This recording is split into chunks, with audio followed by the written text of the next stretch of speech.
फटाक 30 सेकंड में खबर, डाउनलोड कीजिए तक ऐप।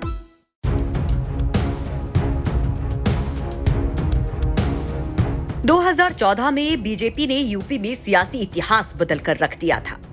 अमित शाह की नीति ने जीत की ऐसी लाइन खींची कि बाकी सब बौनी हो गई। इस बार के चुनाव में बीजेपी के उसी चाणक्य नीति पर मानो अखिलेश चल पड़े हैं।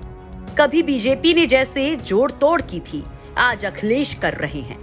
फिर चाहे पश्चिम में इमरान मसूद की ज्वाइनिंग हो या स्वामी प्रसाद मौर्य समेत कई बीजेपी विधायकों के टूटकर सपा में आने की खबरें।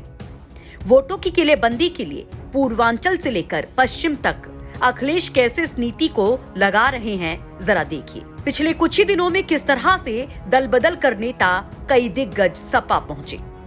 बात पहले मध्य से पूरब के गोलबंदी की। नाम गिनते जाइए बस। लालजी वर्मा, कुर्मी समुदाय के बड़े लीडर जो कभी हाथी पर सवार थे, अब साइकिल पर हैं। बीएसपी से निष्कासित होने के बाद सपा में आए। कुर्मी वोट गैर यादव ओबीसी वोट में सबसे ज्यादा अहम है, तो अखिलेश ने लपक लिया। राम अचल राजभर, अति पिछड़े वर्ग के बड़े नेता, गैर यादव ओबीसी वोट के लिए ये नाम भी बड़ा है। जो कभी बसपा में थे, आज सपा में है। राजभर वोट पूर्वांचल के लिए भी कितना खास है, अंदाजा लगा सकते हैं कि 2017 के चुनाव में बीजेपी इस वोट के लिए ओम प्रकाश राजभर के साथ हाथ मिलाती है। आज ओम प्रकाश राजभर भी अखिलेश के साथ हैं। बीएसपी से एक और नाम है आर.के. चौधरी।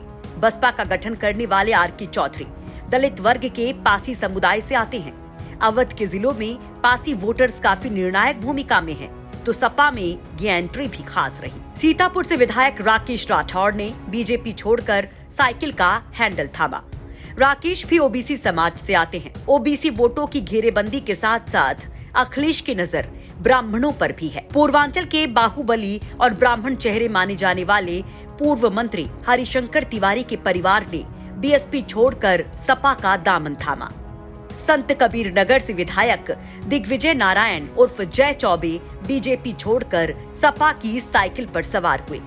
पूर्वांचल में जय चौबे का अपना सियासी कद है। इनके बीजेपी छोड़ने से पूर्वांचल में बीजेपी का ब्राह्मण समीकरण गड़बड़ाया, तो सपा की पूर्वांचल में ताकत और बढ़ गई। राकेश पांडे, बसपा के दिग्गज नेता और पूर्व सांसद राकेश पांडे भी साइकिल पर सवार हो गए। राकेश पांडे भी अंबेडकर नगर से लोकसभा सदस्य रहे हैं। चलिए अब पश्चिम में सपा की इस नीति का असर देखते हैं। पश्चिमी यूपी के दिग्गज नेता और मुस्लिम चेहरा माने जाने वाले इमरान मसूद का कांग्रेस से सपा में आना अखिलेश के लिए बड़ी कामयाबी है। इससे पहले पश्चिमी यूपी के दिग्गज जाट नेता और पूर्व सांसद हरेंद्र मलिक भी बेटे समेत कांग्रेस छोड़कर साइकिल पर सवार हो चुके हैं। इसके साथ ही मुजफ्फरनगर से पूर्व सांसद और विधायक रहे कादिर राणा ने बसपा छोड़ सपा को ज्वाइन किया था। कादिर राणा का मुजफ्फरनगर की सियासत के मुस्लिमों के बीच अच्छा खासा असर माना जाता है। एक और जाट चेहरा और किसान नेता माने जाने वाले पूर्व सांसद चौधरी विजेंद्र सिंह कांग्रेस छोड़कर सपा का दामन थामते हैं।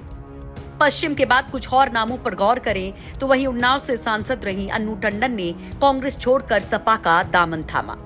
पूर्व केंद्रीय मंत्री सलीम शेरवानी ने भी पिछले दिनों कांग्रेस छोड़कर सपा में वापसी की। माना जा रहा है कि कुछ दिनों में अखिलेश यादव कुछ और विकेट दूसरी पार्टियों से झटक सकते हैं, जो कांग्रेस बीएसपी को परेशान कर ही रहा है, लेकिन सबसे ज्यादा मुश्किल बीजेपी के लिए खड़ी हो गई है। ब्यूरो रिपोर्ट, यूपी तक।